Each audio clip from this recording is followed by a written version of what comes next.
Greeting viewers, thank you for joining us today. Columbia Global Centers Nairobi warmly welcomes you to the final episode of our Education in the USA series. Our focus today will be on student life in the USA, and we will learn how a student can cope with the new and unexpected experiences and how they can establish meaningful connections. In the end, we hope this series of episodes will be helpful as you start your academic journey. Catch up with our past episodes of this series on our YouTube channel. The handle is Columbia Global Centers Nairobi. Before we get started, kindly note, today's program is being recorded and will be uploaded on our YouTube channel and will be available in the coming week. As we proceed, please post your questions under the Q&A sections at the bottom of your page, of your screens rather.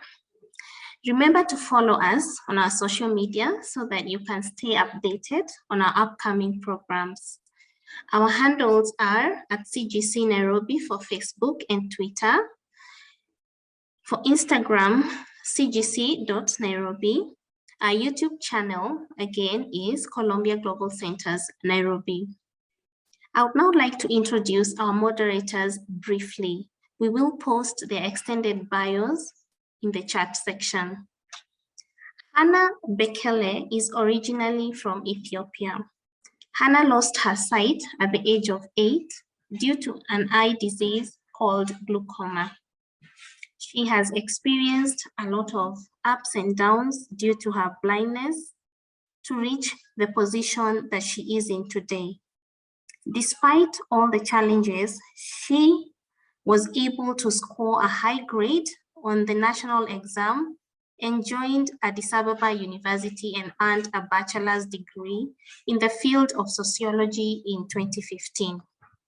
Even though there has been socially constructed barriers which could make her education impossible since childhood, Hannah is always optimistic about life and tries to look for better opportunities that help her to upgrade her personal and professional development.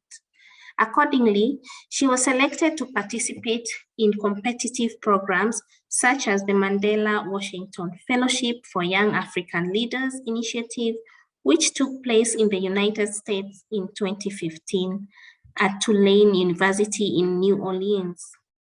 She also attended leadership training in the East Africa Regional Leadership Center in Nairobi, Kenya. Hannah has also traveled to Belgium, Brussels, to share her life experiences in a disability movie screening event at the European Parliament. Our next moderator is Etsegenet Mohammed, who is a graduate social work student at Columbia University. E.T., as we like to call her, was born and raised in Addis Ababa, Ethiopia. She holds a bachelor's degree in law from Addis Ababa University in Ethiopia and a master's degree in international human rights law from Lund University in Sweden. E.T. will be co-moderating alongside Hannah, and we look forward to an informative session. I would now like to hand over to Hannah to take the session from here. Welcome, Hannah.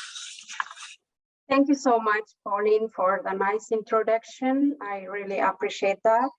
Hi, everyone, and nice to join the audio, the webinar session. I really would like to thank all the panelists and the audiences for joining this webinar session.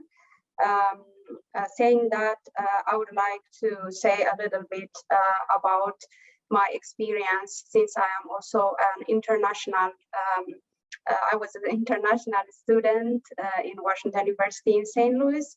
So before I kick off the session for the panelists, I would like to say a little bit my experience, which I want to really you to take away from today's session. The first thing I want you to take is with you is the importance of creating networking and partnership with students, faculty members, and other community members in the United States, because it's very important, especially when you are going to a new location. Everything will be new, and you will be maybe facing a lot of challenges because of the culture and other background differences. So it will be very helpful to create connection, not only after you arrive here in the United States, but before you came here through social media or other universities' websites. My second experience that I learned is there might be a language barrier or accent differences, but you should not be discouraged. You should believe by yourself and always express with the knowledge that you have and the language that you know. You should not be discouraged, because that's the most challenging thing that international students face in the United States. The other point that I want to mention is you have to be courageous to ask help or any question, because there is nothing which could be like, say, simple question, because I know American students or other university members, they are very, very supportive. They are very helpful for you always, and they are being there for you to solve your problem. So you don't need to be afraid or shame to ask any question that you need to get support. The last point that I want to mention, especially for those who have visible or invisible disability, you should approach the university before you came in order to get accommodations or other type of support, because there might be a lot of help that you need in order to successfully achieve your academic education. So after saying this, this is what I learned from my experience in the United States. So I would let it's Aganet, who will be the co-moderator in this webinar session, to say a little bit about her experience in the United States. Then I will pass the presentation for our speakers. Thank you, Hannah. Hi everyone. My name is Aganet, as it said. I'm a graduate student at Columbia University, and I'm studying my social work, concentration on advanced clinical practice, and I'm doing my field work in an organization that provides human and social services to refugees and asylum seekers in the DMV area, in DC, Maryland, and Virginia. I'm currently located in New York, and I wanted to share some experience with you. Like I'm gonna repeat what Hannah said a little bit about, like, the connection part is very, very important. You have to make a connection, of course, because you're going to start from the scratch when it comes to connection. You might have a connection back home, but it may not be helpful when you come here in the United States. And having like a clear goal about what you're gonna do is a basic thing, I would say, because once you finish your graduation, what do you want to do? You want to go back home, or you want to stay here? And you need to have like a clear plan what you're going to do, so that you can limit your connection with some of the people that they might be helpful to you. You don't have to connect to everyone. And of course, you may not have time to have all this connection. And I would say, like, having friends, both international and from your country or your continent, is very, very important, because you might have faced a lot of like cultural shock, and it might be hard for you to get someone who would understand your background. So it's good to have both international perspective and someone from your continent or from your country.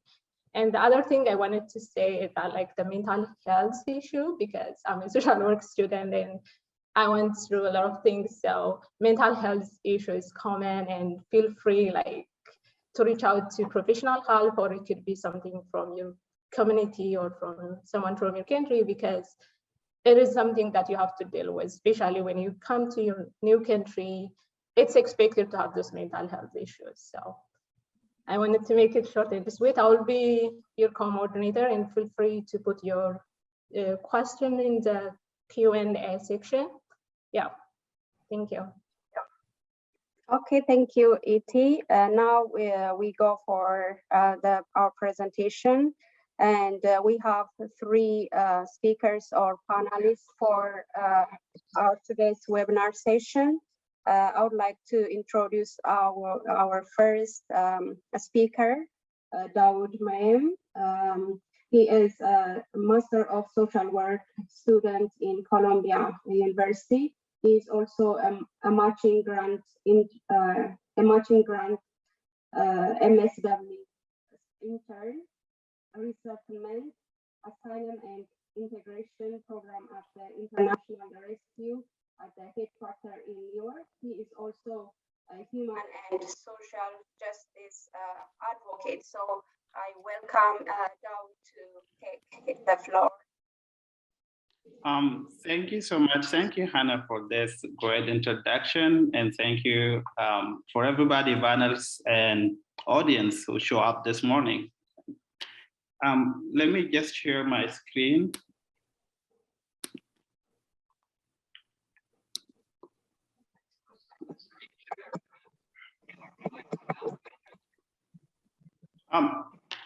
Our theme today, as we talk about life in US, especially for a student, I thought it would be interesting to walk you through one of the most important issues you may face when you come to US here.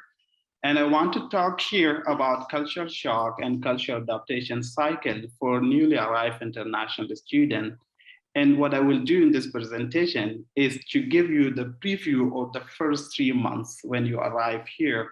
And I will also link that with my experience, the first 3 months that I had here when I came to US. My name is Dawood, as it was mentioned, and I'm happy here to walk you through all of those experiences. And let's jump in. I will talk about 3 points. Number 1, define and talk about what is a culture shock and how to deal with it. Number 2, I will mention the symptoms and the phases of the cultural shock. That is the most important phases, that how you can transition between one phase to another.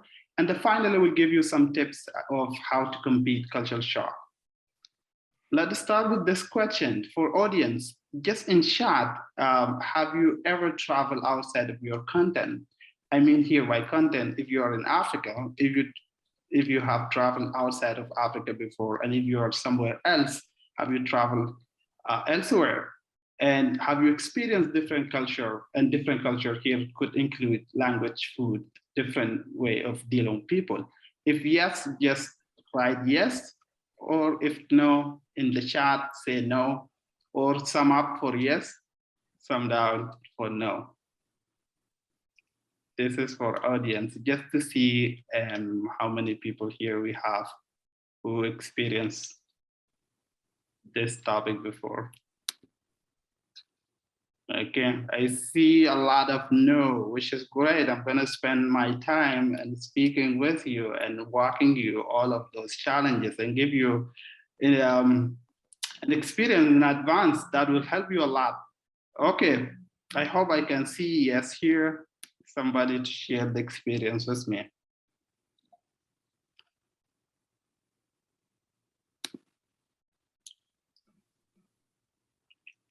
Culture shock. What is the culture shock? There are a lot of definition and psychologists and people in the field of social work or psychology define the culture shock. But here I just want to highlight it in a summary. Culture shock is a feeling of disorientation. Many people or many new people feel when they go to a new place or when they experience entirely new life. So for example, moving from your home country, traveling to another country, you could experience new life and new things, but it may not, like, you may not face a culture shock, especially if you're still in the same content. A lot of time people talk about culture shock when they travel outside of their country or comfort zone. For example, traveling from Africa, coming to US, traveling from Africa, going to Europe. and etc. And this is where you're gonna see different things, and I will highlight those things in a minute. Speaking about disorientation of the new culture or the new life, usually there are symptoms or there is three phases of culture shock. I want you to see number one, the phase number one, we're gonna experience or see when we travel to outside of country. It's what people call honeymoon. I agree with people why it's honeymoon. I heard it when I was in Africa before I came here. And I understood this why it's called honeymoon, because just when you arrive to US, you feel everything is great, right? You see things that you've been seeing in the movie, and then you see them in reality. You see, for example, the status of liberty, you see different things, and then you feel happy, you feel great. If you're going to school or arriving to Columbia University, that is the school, you're dreaming the school you're in. It's just a short feeling of arrival. The first, let's say the 2 weeks, the first week until the short week, you are in your honeymoon. Everything is great. People are happy seeing you here. And you're also happy seeing people that you were like traveling or talking with them when you were in Africa. And this is really great phase to just realize there is another difficulty just coming. Once you live that honeymoon, it's not a month, it's just a short time, then your life is gonna like going like this, drop from being happy, feeling great, to a phase that we call the phase of adjustment. And this is where you're gonna see a lot of different things. It's just changing. And you're gonna experience some of psychological symptoms. And then you ask yourself, what is going on? Your mood is gonna be a little bit changing as well. And from there, then you went up again to the phase number 3, which is acceptance. So these are the 3 phases of culture shock, which I will explain in a minute. So from up to down and then go up again. And you can see it here, the phase of wow, which is the first phase, you feel great, everything is great. And then the phase 2, when you're like, why, what is going on? Why I'm here? You're even asking yourself and being in doubt, because here you're just gonna be confused in phase, when you reach phase 2, especially, and then you starting feeling loneliness. If you don't have friends, if you don't have a lot of friends, you don't know many people, things are different. The way people do things here is different. You may feel loneliness sometimes and spend a lot of time at your rooms or your house without even going a lot out. And then sometimes also, for myself, I feel some sort of like lack of expression. If you're, for example, experiencing new language, coming from there, you speak Arabic, Swahili, English, different language, and then you come here, there is an American English with different accent. This is where you're gonna feel sometimes lack of expression of calling certain things, or when you go to supermarket, go somewhere else, and then things starting being different.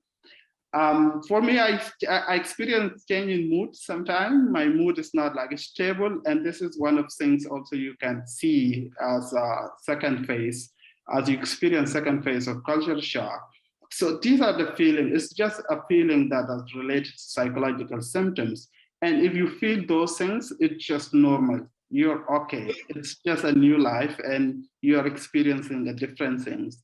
Another feeling could be like related to physical symptoms, sometimes feeling like sick or missing your home country, or sometimes feeling allergies of eating different foods, and then these foods are not like you're used to eat them. So this is where you're gonna experience different things at a time, but this is where the transition also is gonna take place as you are moving between the phase 1 to phase 2, and then from phase 2 to phase 3. Phase 3 here, it's a great phase. It's where you're gonna, it's acceptance. You're accepting the reality being here. You're accepting dealing with things differently. You're discovering the real American culture. And in this phase, actually, the issues you're facing in phase 2 or in the stage number 2 is gonna reduce a little bit, because Here, it's like you become mature a little bit. You become aware of people are just different. They're not like the same people you see in your home country. That is why they're different, and you deal with them accordingly. You show new sign of accumulating the new culture, including language, understanding accent, dealing with people in different way. For example, if you go to subway or metro, generally, when I was in Africa, in particular in Cairo, it doesn't matter when you enter the metro. You just go from there and then enter the metro. Here, there is a system. When you are in a metro, you wait the other people who are inside, the travelers or the passengers who are inside the metro, to get off first, and then the second, your group can get into the metro. So that's kind of a system, or the way the country is organized. It might feel different in the first months you come here, but as you're accepting the new reality and dealing with new things, then you become aware of those things. It's just different. The same apply to crossing the street. There's a sign you should follow. The same apply to way in which you deal with people, gender in particular. Here in America, women are valued a lot. And some of us coming from masculinity culture in Africa, where men are valued more than women. So that it could be a problem, but here, once you understand that, you're also going to deal with them in a different way and value people regardless of their gender. So this is very important thing just to understand. In terms of language, this is one of the saying in Africa, if somebody asks you, how are you? Actually, we are asking, how are you? To understand your physical situation and your health and psychological. You can say, oh, I'm good today, I feel sick, I have a headache, all of those, and people can listen to you. Here, if somebody asks you, how are you, they don't care about health or your physical situation. It's usually, I'm good, or just a short answer. You don't explain the whole history, the way in which we speak in Africa there. And the same apply of different conversation or short conversation. Of, for example, your professor asking you, I would, for example, I would reconsider for you to evaluate this or that. So this is the language. It's actually asking you to reconsider the thing that the professor is asking you. It's indirect language that they speak, or in most of the time you see American people, they use indirect language, even in requests. So these things, then in phase 3, you become like realizing, accepting those things and deal with them accordingly, understanding the culture, the food, and then the language, and then the way in which people deal and speak. These are just very important. Until you reach level 3, you will not understand them in the first and the second phase. Tips, this are the tips I'm just giving you according to my experience here, how you can minimize the issue of culture shock. Number 1, just remind yourself everything here, whatever the feeling you're going through, it's just normal. It's normal to experience all of those difficulties as you're arriving here. And number 2, I want you also to remember always, when you're here in US as a student, remember you have a plan, you have a goal, and that is why you're here, and you want to achieve your goal. So be patient, things will come slowly, but by the time you finish your study, you will achieve your goal. And number 3, it's very important, especially in phase 2, as you're experiencing psychological and physical and difficult situation, to stay in touch with your friends, international friends here in US or American friend, or even contacting your friend in home countries through mobile or WhatsApp, or speak with your family member. Surround yourself always with different things, photos, memories, good memories. This will help you a lot to deal with culture shock. And also be mindful of eating habit and diet. So here is just easy to be stressed and eat all the time. This is not a good healthy diet. Just be mindful of that, because sometimes you'll be stressful and you'll be eating a lot. So, and also another advice for especially students who like to follow religious, or they have some sort of faith, whenever you go through all of the difficulties, it's good also to be contacted with religious community. Also, they have resources to help you out And in universities is great. In university, you will see that there is also places where you can go and ask for therapy, psychological assistance, finding somebody to talk to. And I'm sure in the second, or I'm sure Professor Alexander is going to talk a little bit about how you can get support when you go through all of those psychological issues. So don't worry, in university, there are a lot of resources for you, and always contact your student or whatever the places that will provide you the information. And the most important thing, look for activities also that could contact you with people, attending webinar, attending workshop in the school, whatever the activities or extra activities in the school. Try also to organize your schedule and be part of that activities, because that will help you a lot as well. And finally, find out services on your campus that also will offer you as an international student how to deal with culture shock. And there is a place in international student office or resources they always provide it to new students and guide them on how to deal with all of those issues. So this is the final point I just want to highlight it. And I'm here also to hear your question later on. So thank you for listening to my presentation. And as just mentioned, culture shock is something unavoidable as you arrive to United States, but you can deal with it. Don't worry, it's part of the your journey, and it's part of your transitioning from international students studying here to later on a graduate and then go back with a new experience, a new culture, language, and etc., including connection. And thank you so much. I will return back to the moderator. Thank you so much, Daud. You mentioned a lot of great points. I hope the audience will take a lot of things from you, especially when you mentioned the transitional process to a new life.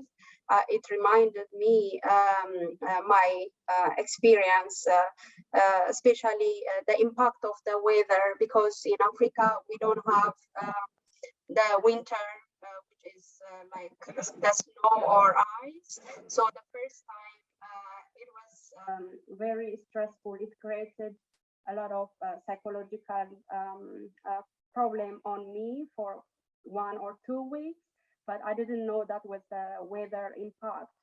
So what I did was just like consulting people, what I felt, and got the necessary support that I wanted. So whenever your mood is changed, as Daud said, it might be also the weather change or other things. So, but the very good thing is there is always a support, or there is someone who can help you and solve your problem. So you will be fine.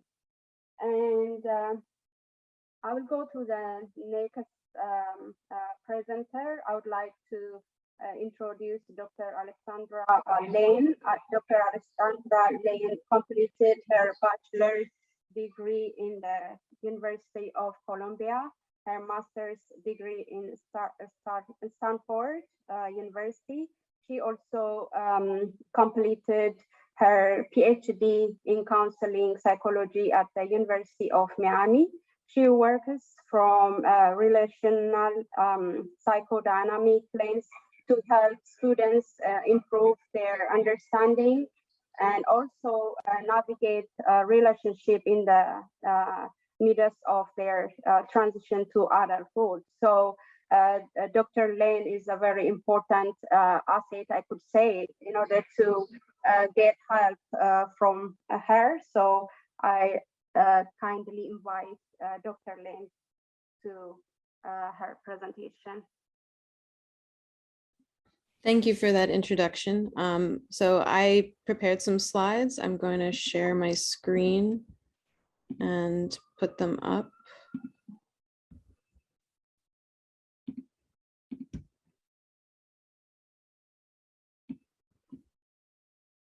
Let me see if I can. Is everybody able to see that? Okay, so Daoud really did a great job of introducing a lot of the concepts that I'm going to talk about too. I'm going to speak about how to connect with other students in the US when you're an international student, and some of the things that you might encounter, some of the challenges.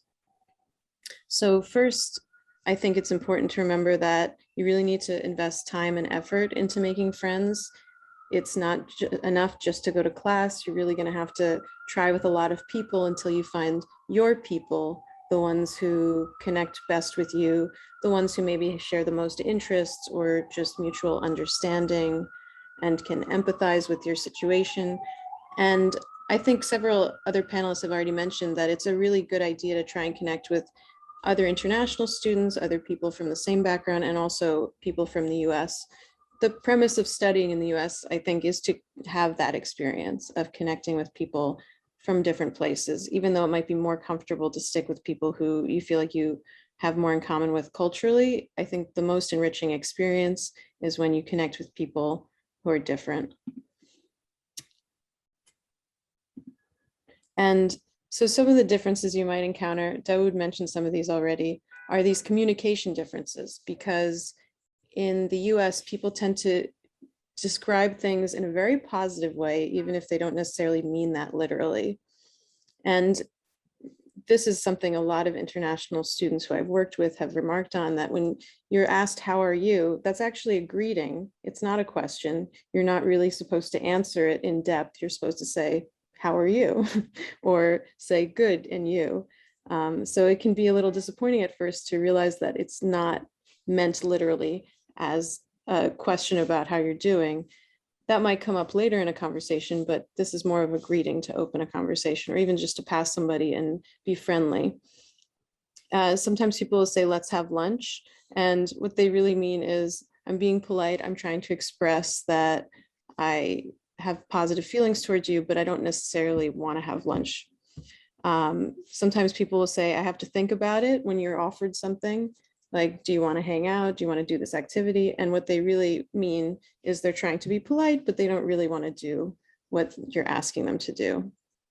So, this trend in American communication is to be very positive and kind of overpromise what you might be not able to deliver. Sometimes people will say that's interesting in response when they don't have anything else to say right that moment. Doesn't mean they don't find it interesting. It's a filler. And sometimes they will say, that's great. That sounds great, when they really mean it's okay, it's fine. And they'll say it's not bad when they mean something actually is kind of bad. So as you're noticing, there's a trend of saying things that are more positive than are literally meant.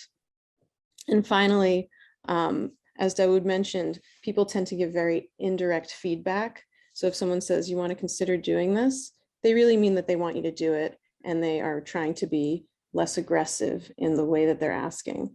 And if they say you should want to do something, they really mean that they want you to do it right now. This is something that I've heard a lot of international students struggle with, that they aren't aware that someone is giving them a command because it's couched in such gentle language. But it's important to know going in, especially in communicating with professors and authority figures, that this might come up. A few other things that I think are important to prepare yourself for when you're coming to a US college campus are LGBTQ culture, drinking culture, and dating culture. So I'll go into a little bit about each of these. It's become common practice in the US to introduce yourself with your pronouns, because we are trying not to assume that someone is cisgender, meaning that they're the same gender that they were born, that corresponds with their sex. So we're trying, I think, in general, and especially at Columbia and schools like that, to be as inclusive as possible and create an open space for people to express their gender and sexuality however they want. And I know this might be very different from the cultures you're coming from, where maybe there are different views about gender and sexuality. LGBTQ stands for lesbian, gay, bisexual, transgender, and queer. And there are many organizations on campus that promote, acceptance and community around gender and sexuality. So it might be good to familiarize yourself with those issues prior to coming to a US college campus, to avoid some of the more cultural shocking aspects of that.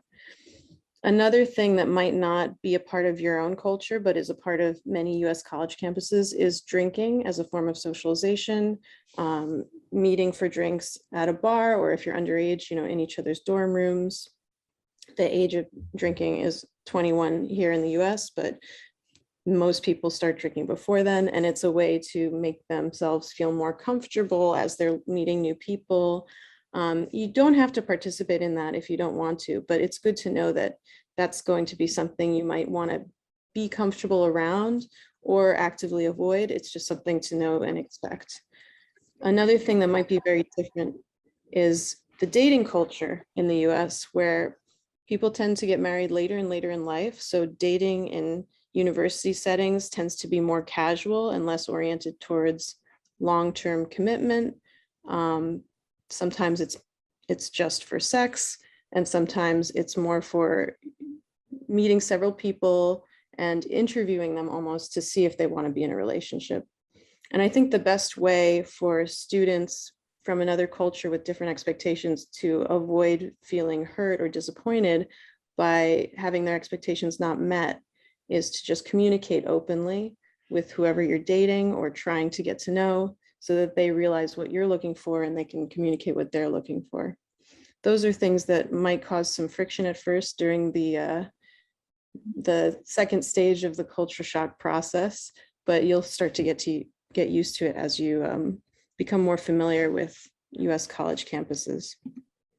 So how do you make friends? I think the best way to make friends is what Daoud already mentioned, that you should pursue a lot of things outside of class.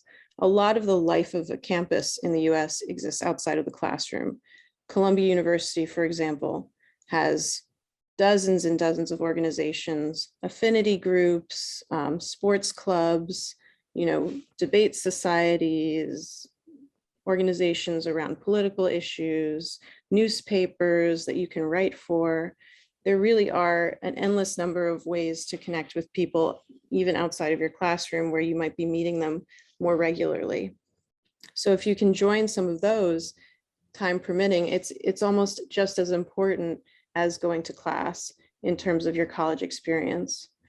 Also, social media offers a lot of opportunities, not just to see events that are listed online, but also to connect with peers in ways that might feel unique. And you can even make friends before you get to campus. A lot of people do that.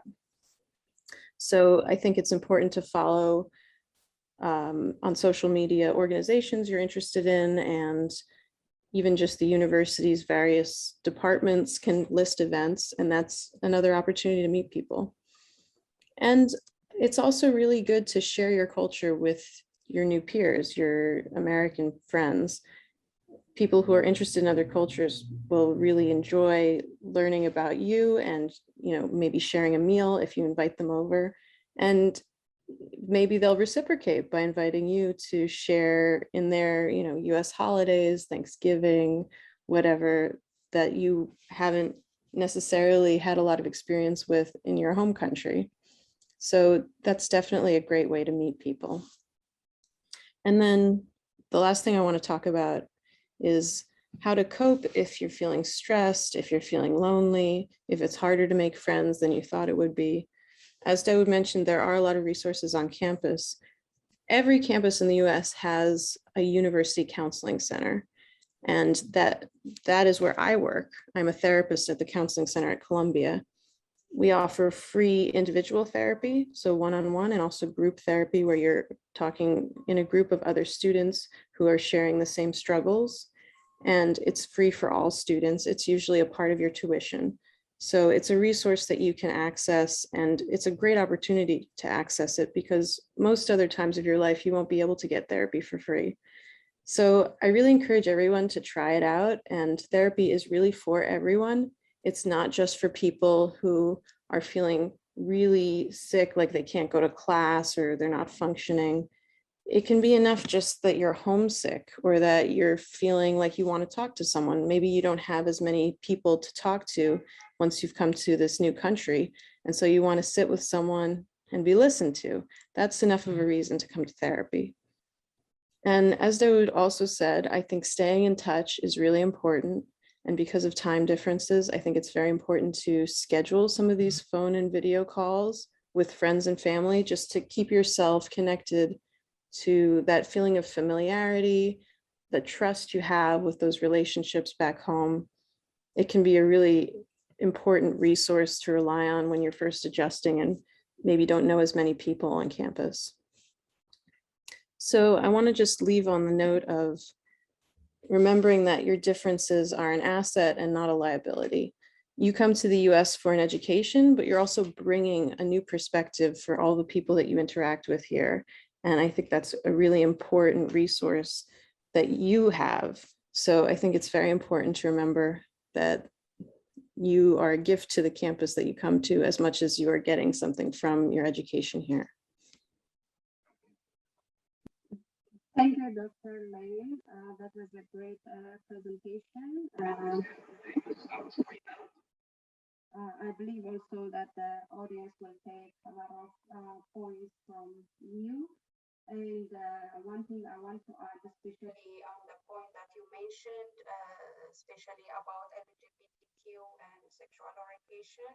I think all the students who got the opportunity to come to the US has to be open-minded and has to think like out of the box, because as you mentioned, our culture or background in Africa might be totally different from the one we experience here.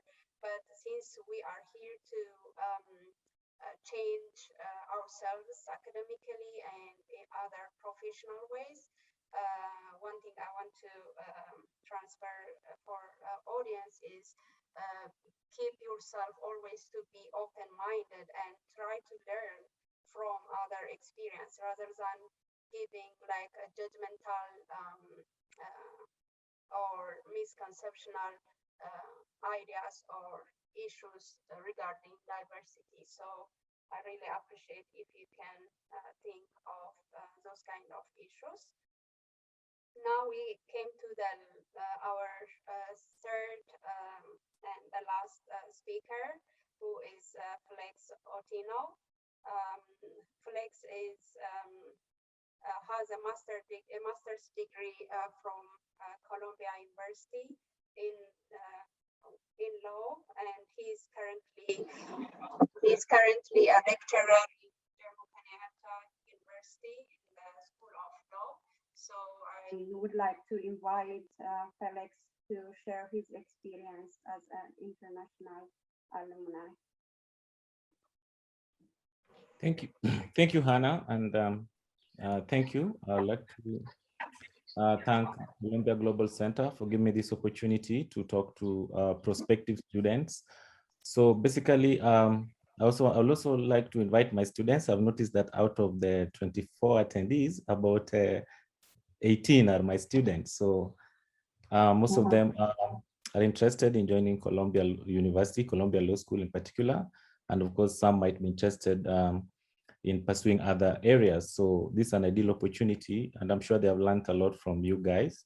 So basically today I was to talk about, unfortunately I won't share my screen, but I'm sure, I hope you'll follow up on what I'm going to say. Basically I'll talk about how as an international student, you can establish a meaningful and a lasting relationship with other American students, international students, and faculty in the US.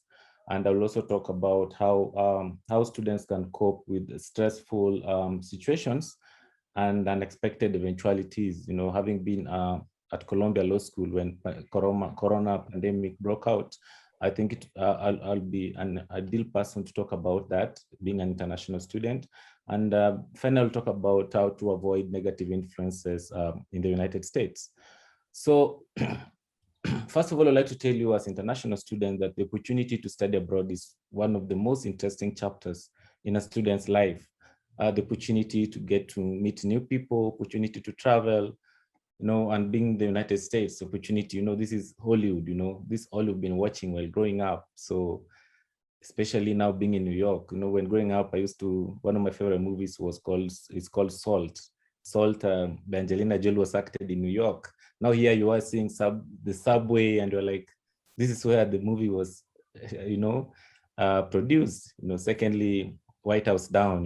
When I was in DC, you could see now this is where White House Down was produced. So that feeling of going to the United States, to me, it was an opportunity that I cannot just quantify or qualify. So yeah, so basically, how do you establish meaningful relationships with students? The first thing I did as an international student was to join clubs and organizations, as has been said by Dr. Alexander. So what happens is, the club that I joined was BOLSA, that is Black Law Student Association. Why would somebody ask themselves, you are from Africa and you're in the United States and you're joining Black Law Student Associations? One thing you realize that you should join a club that has people who have the same interests and passions as you. Let me give you a story. When I first went to Columbia Law School, but coming straight from Africa, where you say hello to everyone, you shake hands, but now here you're in a country where shaking hands to some people is a taboo. You're stretching your hand to shake someone else's hand. They're looking at you like, what is this person doing? You see, so literally some people could not even shake my hand. So that too, I was disappointed, and it really affected me. So one day when I was at the printers, the photocopy room, then this black man came to me and he told me, how are you, my brother? So these were two different scenarios. That was a white person who had refused to shake my hand. So the first thing was, did he refuse because I'm black or something, or that was just their culture? And there's a black law student calling me my brother. And that's the first time I felt like I was home. So I introduced myself to him. I asked him which clubs he is, and he told me he's in Black Law Student Association. So that's how I got myself into that club, because I wanted to find people who looked like me. I thought it would be easier to adopt. So basically, why am I talking about clubs and associations? As one of the ways of establishing meaningful relations with students is that when I joined that club, when COVID broke out and things were tough, if you're relying on your parent or friends to send you money from Kenya, even their businesses are shut down. So my friends came together, the Black Law students, and I remember one day I got a call from a lady. She's an Ethiopian, though she has been in the US for some time. She told me, Felix, how are you? I told her I'm fine. So she told me she video called me. The school closed down in March 2020. So everybody went to various states. So being international students, we were staying at Columbia. So she told me, I want to see your face, switch off your camera. So I did that. So she told me, do you pray? I said, yes. When did you last pray? I said, today in the morning. So she told me, Columbia Black Law students have made some contributions for you, and we have 4,000 USD for you. That is 400,000 Kenya shillings. So I know my students know that's quite some money. So at that particular point, I realized that it's very important to join some of these networks. So to students who want to join schools in the US, the first thing you should do when you go there, identify an organization or a society or an affiliation that you feel that the people there share same aspirations, interests, and passions with you, and it will be very easy to blend with them. Yeah, so that's important. Secondly, you should know that once you join those associations, you should be very active. Being active means you will capture the interests of some of the members. Don't just be a member there, a passive member. People might not remember you. Be an active member. Let me tell you, in my LLM class, in my master's class, we were about 300 students, and we were only 6 Africans. So the class was predominantly white. Africans, Black students in the US, after their JD, they don't go for masters. The JD is already like a doctorate. So it means there were no Black students in my master's class other than the African, the 6 of us. So the only way to get to interact with people who look like me was to join BOLSA. So when I joined BOLSA, I was very active. So this is how other students, there were about 100, I think there were about 300 Black students at Columbia Law School out of about 1,000, out of 2,000. So what I'm saying is once you join these organizations, this club, you get to, so even now as we speak, we still have that network. We connect with my former schoolmates.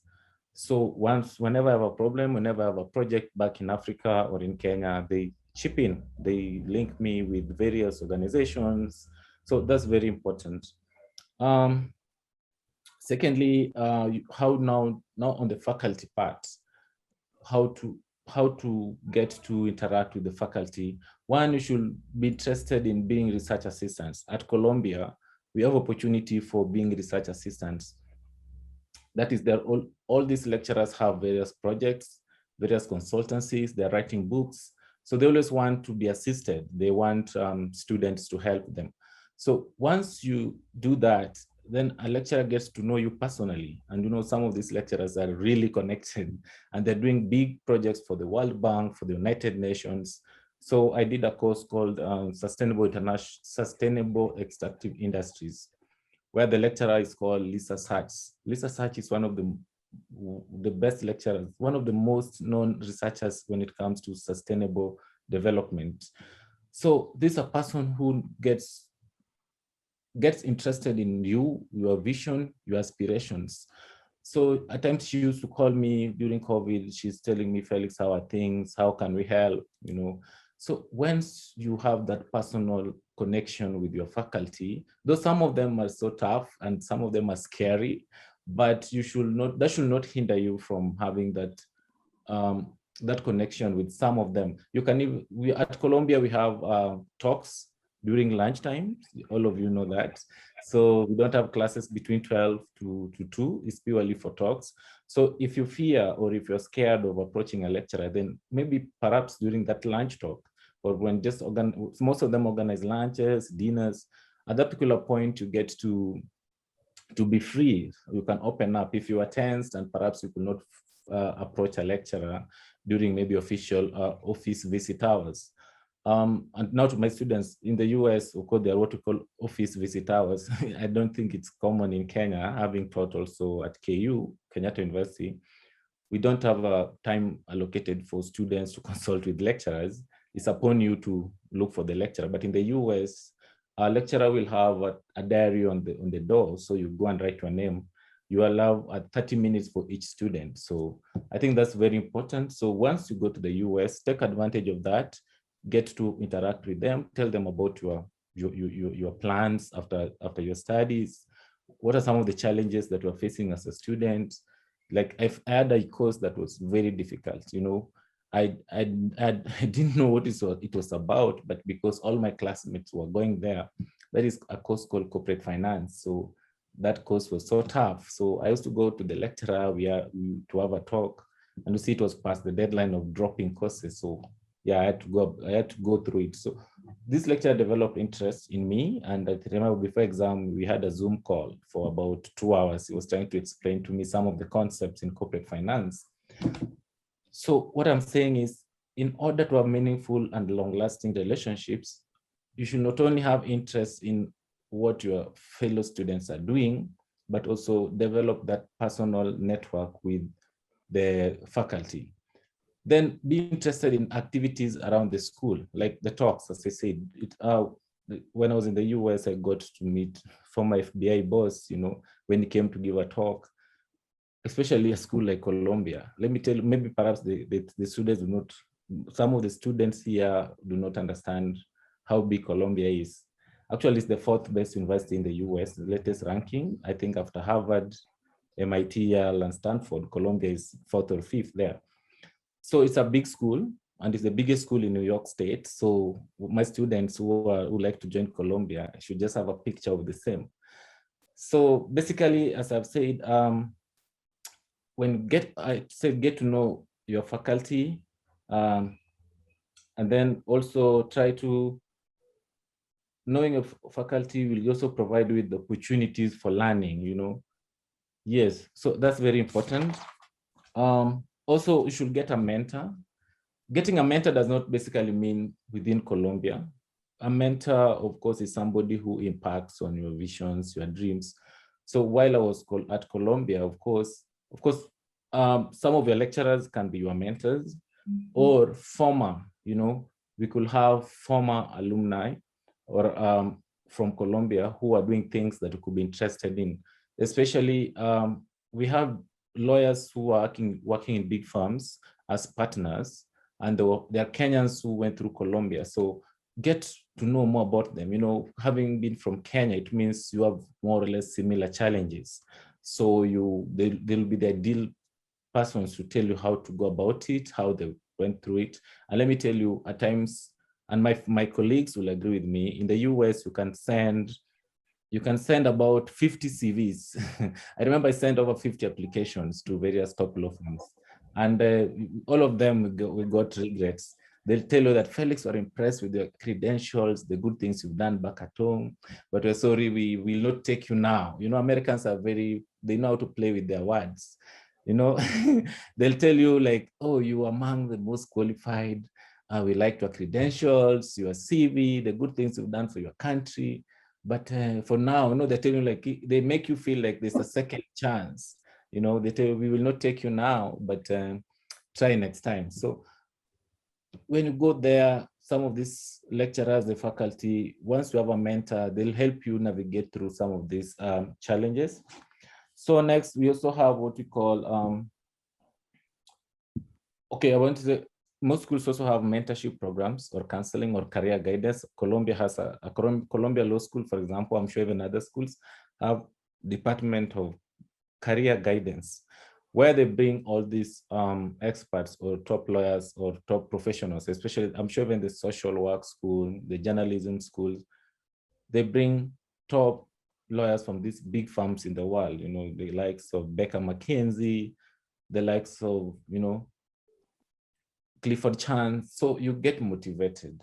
So as a student, get to go to these forums, the workshops, the dinner. There are always dinners organized by these big corporates. If it's CNN for those interested in journalism, if it is, it could be law firms for students, lawyers. So you get to meet people, you get to learn, you get to see some of the challenges they went through. So that's also very important. Then another thing is you need to harness the power of LinkedIn. LinkedIn is a powerhouse. It's an online powerhouse. You don't underrate the power of LinkedIn. So basically, what do you do? If you're a student at Columbia, you go and search Columbia Law School alumni. Then you get to find some of the, where they work. Actually, it's inherently or naturally, people get to be interested in people who went to, the same school as they were. Like, I'd like to, maybe the panelists did not know that I'm teaching in my former school and I'm doing it passionately. It's like I'm doing it for free. I've never been paid for teaching. I'm sure some of my students do not even know about this. So because it's my former school, I will not do that to any other school. If I was to teach in, let's say, Nairobi University, you'll have to pay me for my work, but I'm volunteering for my school. So basically, also now for LinkedIn, you go and search for Columbia University, you find most of them work at World Banks, in UN, International Monetary Fund. So you just DM them, just tell them you are a student at Columbia, you're interested in whatever they're doing, you like to learn more about them, can you have a cup of tea? Some of them will respond, some will not, but life has to go on. So never underestimate the power of LinkedIn as a way of making meaningful relationships, not just with the faculty or not just with the students, but even with other members of the community. So I remember there was a lady who went to Columbia. She's now a partner in one of the firms, one of the big firms, and to students, I always tell my students that have partnered in the big US firms and earns almost 10 million per month. That is 100,000 USD per month, So it's doable. I always tell my students to dream beyond, beyond Kenya and Africa. So the best opportunity to jumpstart a career internationally is to join some of these top schools. So though I talk as a Columbia alum, I'm talking, it cuts across all the law schools, all the top schools in the US. Okay, yeah. So next is to conclude on how to network. Basically, as I said, always social capital is very important. And as my experience in Colombia is that with a population of 300 students and only 6 Africans. Actually, there was the lady from South Sudan, myself from Kenya, a lady from Nigeria, a lady from South Africa, and a guy from Liberia. So what inspires me more is the fact that I can now go to Brazil or Peru and I'll find my former classmates. That social capital is very important. You know, the fact that I could learn the culture of Latinos, you know, the Spanish, the eating habits, whatever they like. This is something that I could not have learned while I was in Kenya.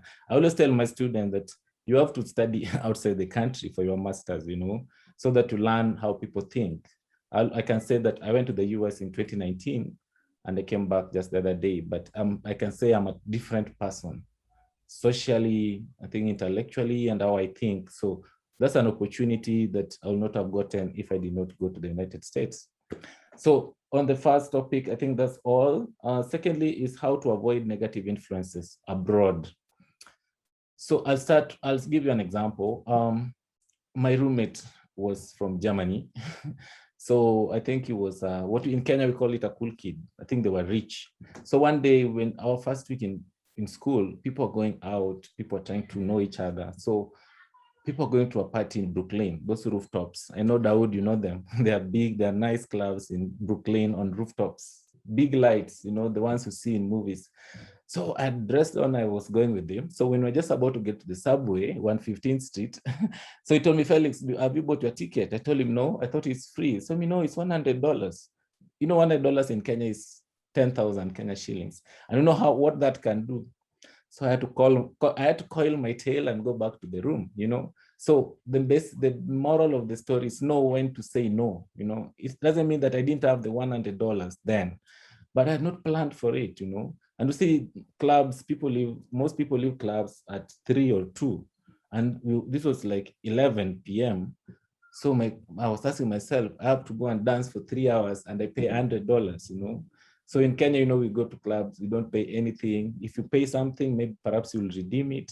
So that was a culture shock, as Dawood talked about culture shocks. And I realized that you should know when to say no, you know. That's an important, one of the main ways of avoiding negative influence. I'm not saying going to a club was a negative influence, but spending that $100 that I not planned for, simply because my roommate used to party from Monday to Monday. He used to come back to the house at 4. So I was like, I wish I could party like him, but to realize that we come from different backgrounds. You know, where I come from in Africa, perhaps in my, I'm the breadwinner. So if I decide to party like that, perhaps I could not have completed my LLM. So know when to say no, and then excuse yourself, you know, from doing things that you do not feel right, you know. That's also important. When you go to America, when you go to a big city like New York, especially when you're from the village like me, and, you know, to the panelists, perhaps you don't know that I left the village. I was working at the countryside, not in Nairobi, which is a city. So it was a big transition from the village, the western part of Kenya, to the biggest city in the world, New York, you know. So even the transition itself was a problem. You know, the English itself, actually, as you said, leave alone the language barrier. English is a language, but when you go to a foreign land, it becomes foreign to you yourself. In Kenya, it was a basic language. Actually, even when we were applying for LLM for our masters, we used to say that, please, we were applying to be exempted from doing this English test like TOEFL, because we were saying that English is our basic language. We were taught in English from primary schools, secondary schools, and in campus. But once I landed at JFK, I realized that English became foreign, you know, how to pronounce certain words, you know. Now what we call water in Kenya became water. So I was like, where did the T become R, you know? So basically, and even greetings, as Dawood said, I met a Black American who asked me, what's going on? So I didn't know that was a greeting. I almost told him, I don't know what's going on, you know? So these are culture shocks. So as I said, no, excuse yourself if you feel something is not right. And also, another thing we should say is you should also communicate your choices to people, you know when you feel like, don't be embarrassed to say no. you know, communicate it openly and authoritatively with confidence, you know. If it's not right, please don't hide, don't tell them, as Dr. Lane was saying, that in the US, you can say we can do coffee sometime to mean no. But what I was trying to say is now the opposite. Communicate it effectively, tell them no, you know. Yes, so those are some of the ways of avoiding negative influences abroad.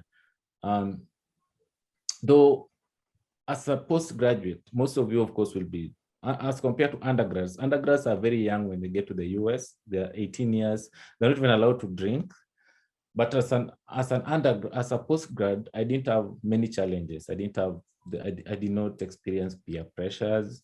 So it was not a big challenge to me. Negative influence was not a challenge to me. Yeah. So finally, how do you deal with unexpected eventualities? And here I'll talk about COVID-19, you know. One, in my life, and my students perhaps will agree, in Kenya, we don't do exams on our laptops. We have to handwrite. So even at Colombia, for you to handwrite, you just had to make a request. So when COVID came, now we had online classes from on campus now to online. So I had to type, you know, I'm not used to typing even very fast.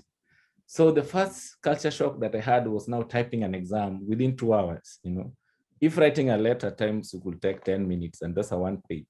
And here you are, you know, here is a situation where you have people all their life, they've been typing. Like I remember in law school, of course, the JD students, they have been typing, you know, this what called preparing an online, an outline.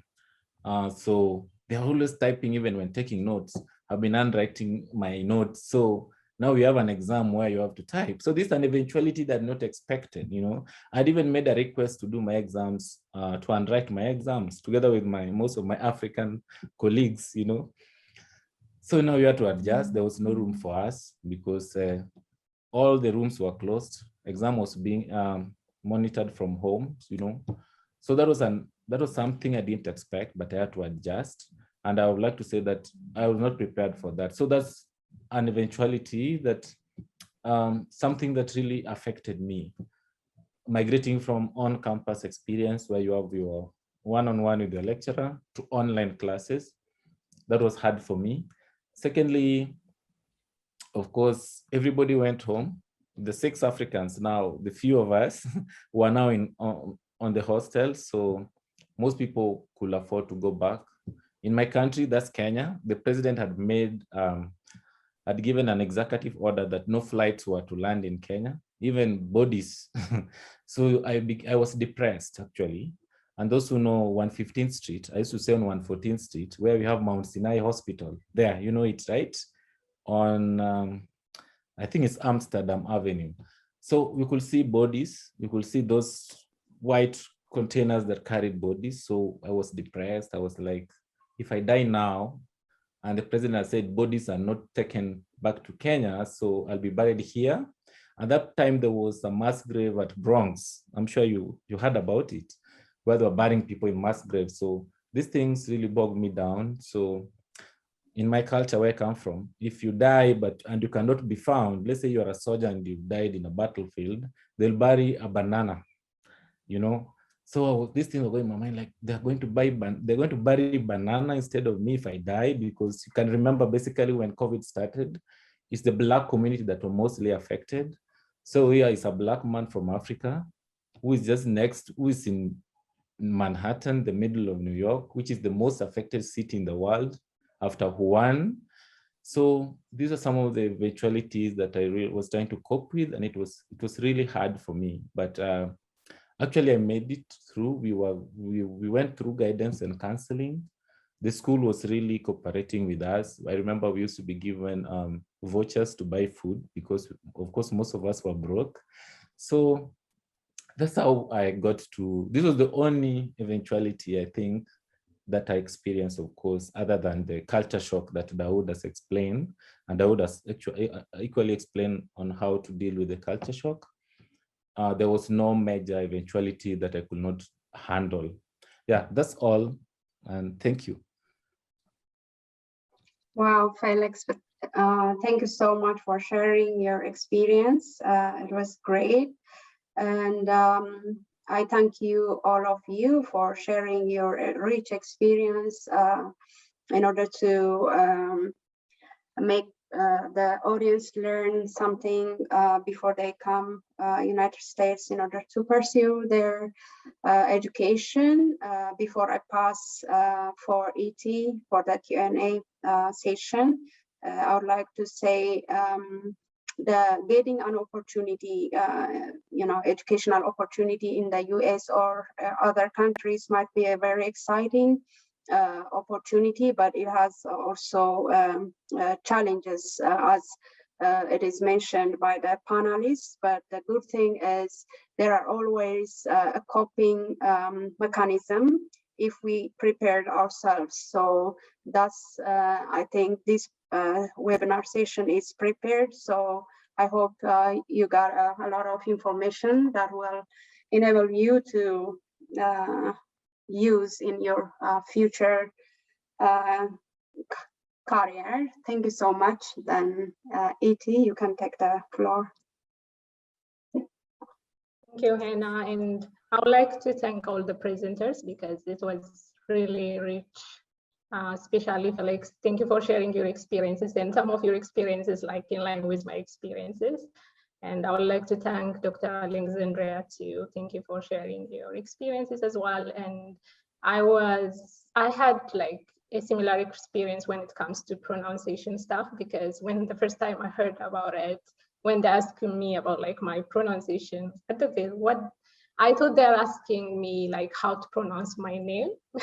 So at the beginning, it was very hard for me to understand it. Then I had to Google it and I have to get used to it. And I had to question a lot of things on my head, like what do they mean when they say pronunciation? I'm female, so it's she. So like, why do they ask like the most obvious questions? So it is something that especially like with Africans, like students coming from Africa, that we struggle with a lot. And at some point you will get used to it, especially in the first year of your education. You will take some mini courses so that you can have, you're gonna learn a lot about how the pronunciation goes, gender identity, sexual expression. So it is something that you have to prepare with, honestly, yeah.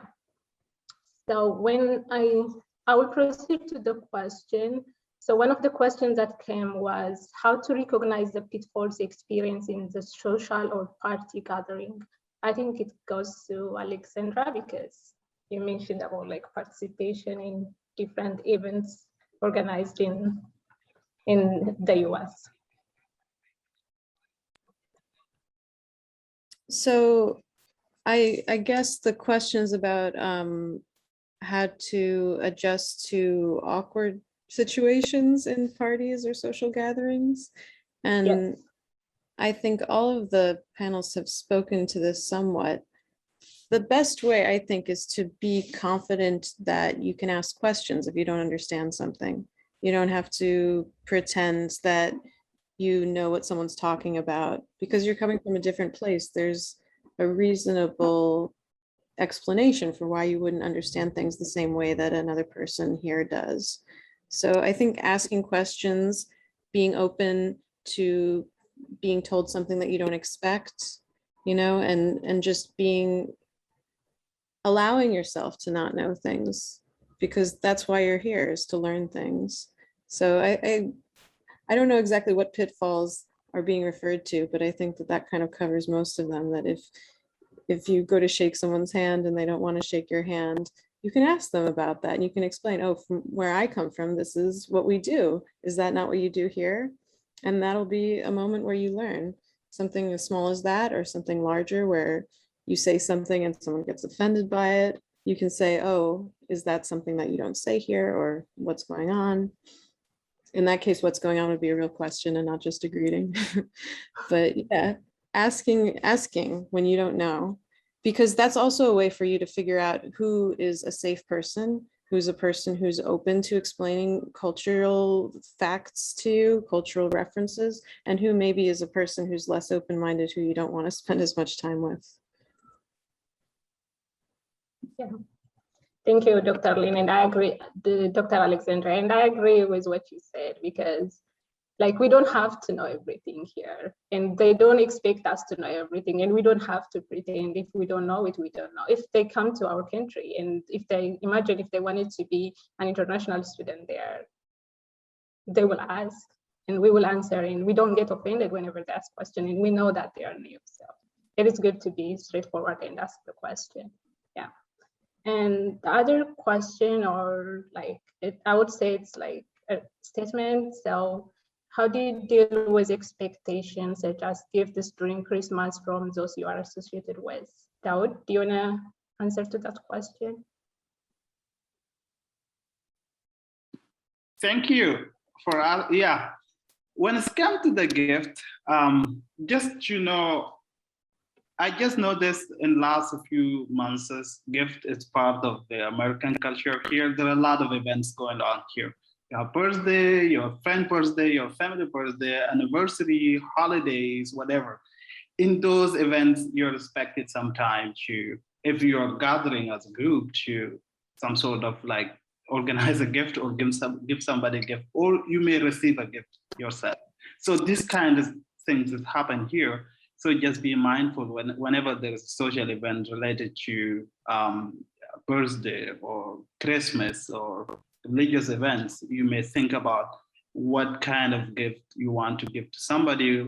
And also gifts are not like too expensive or like need to spend a lot of money on it. It could be something like going between $20 to something higher than this. So it's normal, just always be mindful to participate in this and expect somebody to give you a gift as well. Last month I had a meeting at my workplace where I'm doing internship, and they were talking about Thanksgiving, and they want to give to meet and give a gift. And they were asking if for us as international students here, if we are like not liking certain gift. And I was like, okay, I will take anything. And my friend actually brought like a red wine. And in my home country, I would not expect somebody to give me a red wine. So here it was okay. I was happy, I take it. It's a gift. And yeah, so you may receive different sort of gifts on different occasions, different events. So just be mindful on that. Yeah, thank you, Daud, for sharing your experiences. And I would say like if you wanted to give them a gift, as Daud mentioned, it doesn't need to be like expensive. You just wanted to show them that you respect them, or you wanted to give them something, but it doesn't need to be expensive. So that's something that I've learned too. The other question that came up was using electronic system for classwork, library research, and assignments. That's not something we get used to, especially in Africa. We don't use everything for, like, as Felix mentioned, like even for exams, we use it. Like you use handwrite, you should be live and everything. So how do you cope up with this system after you came here? Do you want to address that, Felix? Okay, thank you. So how did I deal with that? And I have to be honest with you, even while in class, I still maintained, because it was not compulsory, it was not a must that we have to type. So I had to be real, I had to be me. So I had to do me. So I didn't try to force myself into doing that, though it really cost me during exams because I was halfway. And you see, when you're doing exam online, 2 hours is gone, the exam just disappears.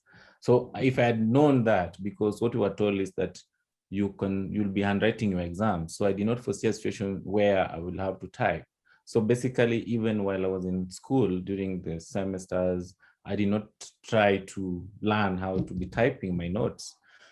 So I will not be the best person to respond to that. I don't know what Daud's experience is when it comes to now adapting to the ICT and technology, because to me, it got me off guard. So I don't want to, I cannot authoritatively respond to it on how to cope with it.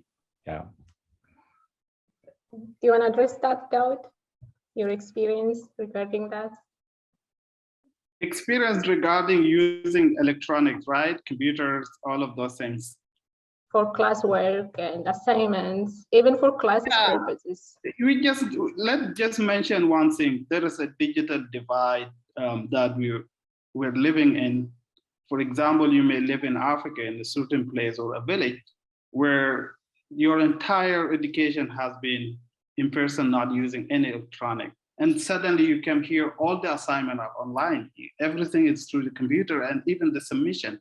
You don't see like handing your paper and give it to the professor and then grading, give it back to you, the things that you saw in your high school or something like this. So it was challenging for me first when I came here, but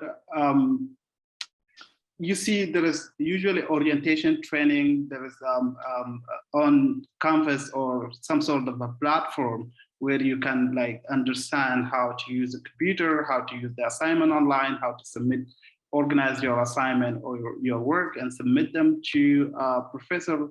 These things is available. If you don't have the knowledge, the good thing here in US, you can learn those things so quickly and adapt to the culture or whatever things in the class and submit your class as your classmate. It's a problem just when you come here, but once you're here, you can learn that. And last year, it was a problem when I was even over there in Africa during the COVID and everything was online, and the place I was living, there's an internet problem. It was a major challenge. But once I came here, I was able to overcome all of those challenges by asking help from the school, and always there's somebody there to help you from their technological unit or different people just stepping in and trying also to make sure you understand what you want to do and how to use computer. Even in the library, we may want to understand how to use those things. So don't worry, once you're here, you can learn all of those things. Thank you, Daud. And I'm sure Hannah has like some experiences related to that. Like from your perspective, can you share your experiences regarding using those electronic materials for your school purposes? All of the things that we use is electronically as far as I experience it, and especially I can tell as a blind person, there are a lot of inaccessible devices that we are not able to use. So what I was taking as a solution was contacting the disability resources in the university to help me by providing different accommodations that can help me to cope with challenges that are not inaccessible. So there was like inaccessible electronic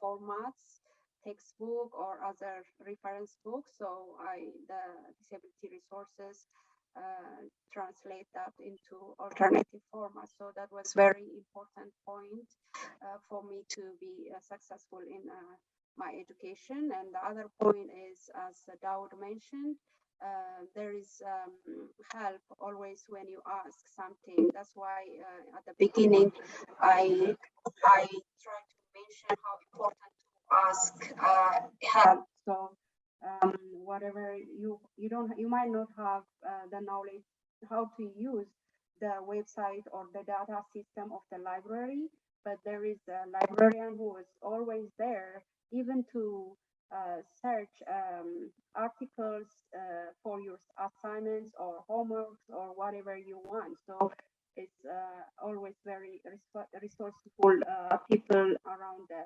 university. So the basic thing is just to ask and approach the right person to get the support. Yeah, thank you for sharing your experience, Hannah. Especially, I wanted to emphasize that we need to ask because, especially coming from the continent of Africa, sometimes we don't, especially Ethiopians, we don't tend to ask because we don't want it to be assumed that we don't know. So if you don't ask here, people will never ask you, like, do you need help? So you have to ask in order to get help. So I cannot emphasize enough, if you need any help, to reach out to a person who's designated to help you there. And there are so many employees that are designated to help you there. It's their work, it's their job to answer your question, to answer your email. So I cannot emphasize that enough. My experience regarding to using those technological stuff, at the beginning, it was hard for me to cope up with it because that's not something I get used to, but I have to use it eventually.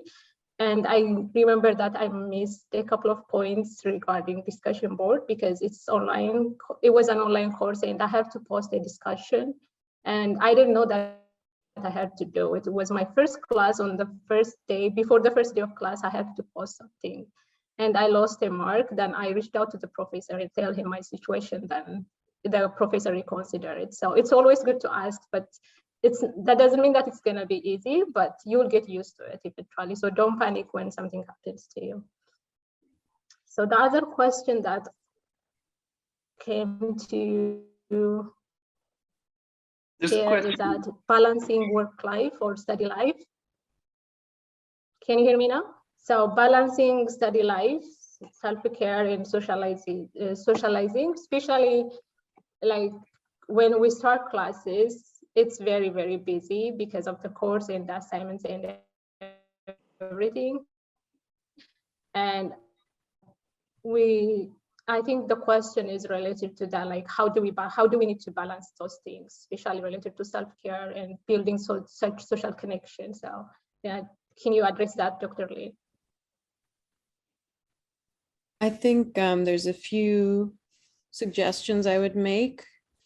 First, it's really important to realize that if you want to study more productively, if you want to really learn, you're going to have to get enough sleep and nutrition and sunlight, the basic building blocks that help you pay attention and remember things. So staying up all night studying isn't actually going to necessarily meet the goal that you're trying to get, which is to remember what you're studying if you're not sleeping enough. So self-care is kind of the foundation of everything. And it's good to check in with yourself every week or so to make sure you're feeling okay. And to prioritize those self-care things just as much as your studies. Because I know you come here to study, but you won't be able to study effectively if you're not taking care of yourself.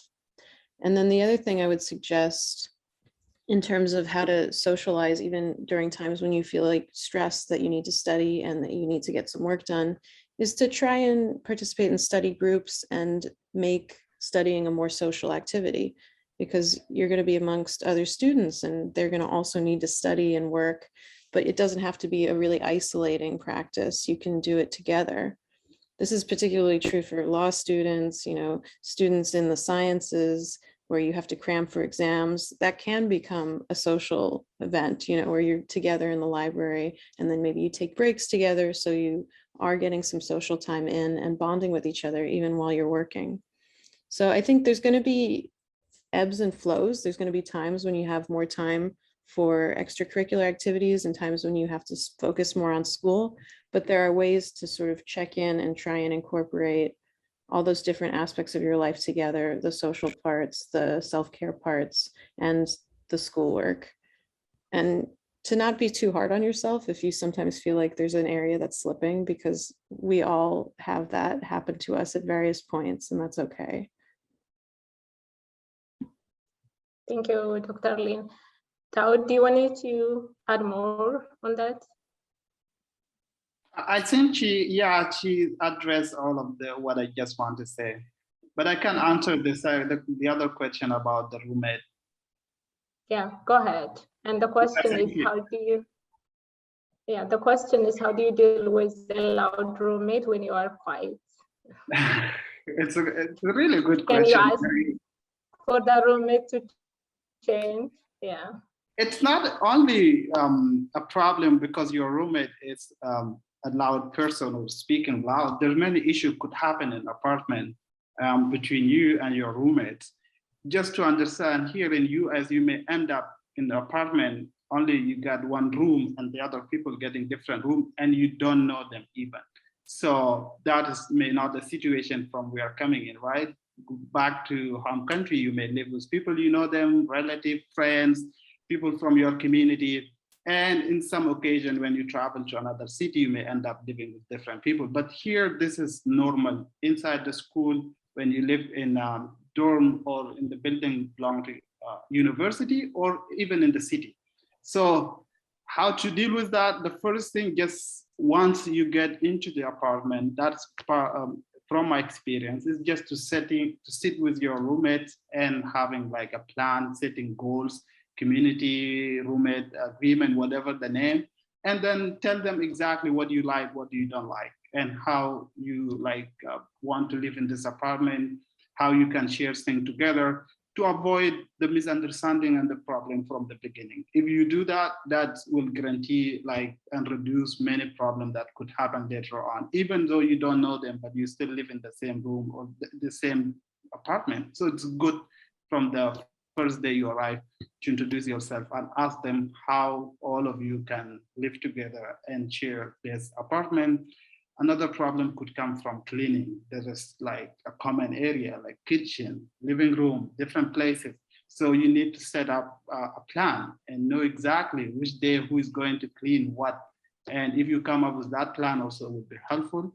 And my friend, before he was living with a roommate, he liked a quiet place. Once the roommate just come and open the door, and he's sleeping, he just like, why you just open the door that way? You supposed to be, it was always a problem. But the good thing here, if you like live in the place and you didn't like it, actually you don't feel comfortable living with those roommates, you can just ask for to leave and live and submit the request if you live in a Columbia or a university accommodation.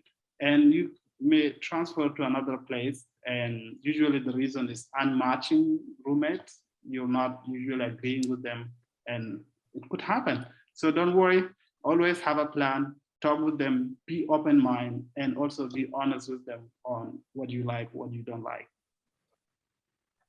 Thank you, Daud, for sharing your experience on that. And the other question that came up was, do the universities invite the foreign students a week earlier for orientation? Do you want to address that, Felix? Thank you. Okay, in the US, once you have an F1 visa, an F1 visa entitles you to join at least 30 days before the start of your program. So like my program was to start on 12th August. It means the earliest I could leave Kenya was 13th July. I could not go 30 days earlier. So basically it means you have a leeway. You can go a week before, you can go a month earlier. Yeah, so that's basically it, you see. So they don't need to tell you when to come. You can come a month earlier. So there was also a question that specifically I think is addressed to me. So that is whether I still teach at Kenyatta University. So being an adjunct lecturer, this semester I don't have units. Adjunct is on a need basis. So last semester I taught, this semester I didn't teach. You might see me in your class next semester. So yeah, but I'll be coming for specific class. I think that's my student who has asked. I'll be coming for 4th years. I'll be teaching jurisprudence, a specific unit called critical race theory, which is one of the topics that interests me. I've talked to your lecturer. And for 2nd years, I'm sure there's some of them are not here. I'll be teaching the amendment of the Constitution, I think in a week's time. So you'll still be seeing me. I know most of them perhaps have not seen me for some time, but I'll be back. Yeah. Thank you. Thank you, Felix, for answering the question, even the personal question too. Yeah. So if anyone has a question, feel free to post it in the chat box and the Q&A box, or you can unmute yourself and speak up if you want to.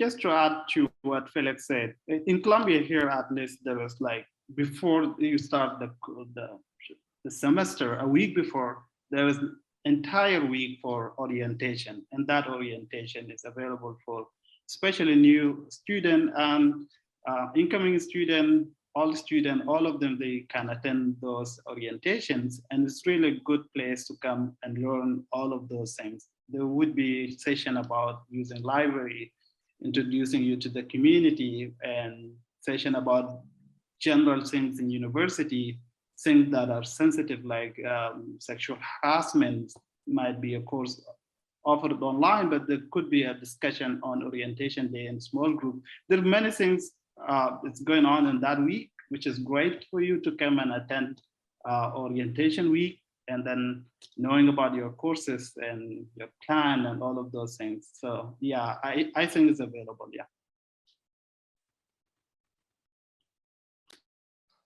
Any questions, suggestions, comments? Okay, one question came up before we close out. Are there short courses for research methods, statistics, etc. to allow catch up? To allow to catch up? At Can I least in answer my, that? yeah, you can answer. Okay, thank you. In my course, that is Masters in Law, because Master's students are basically international students. So we have two core units. One is research methods, and then introduction to American law. So you've asked about research methods. So basically, yes, we have them there. I don't know what you mean by statistics, unless you want to do a course that has statistics, but for law, research method is a compulsory course for master's students. Thank you. I hand over to Dawood, perhaps. Yeah, it's the same answer. There is a main course research method when you, for example, I'm talking about the School of Social Work. This is available, but also we have this statistic course. If you didn't take it at your undergrad, you may take this before even you starting the semester, or even after you starting semester. Is available. It's over online. So you can take that course, statistic analysis.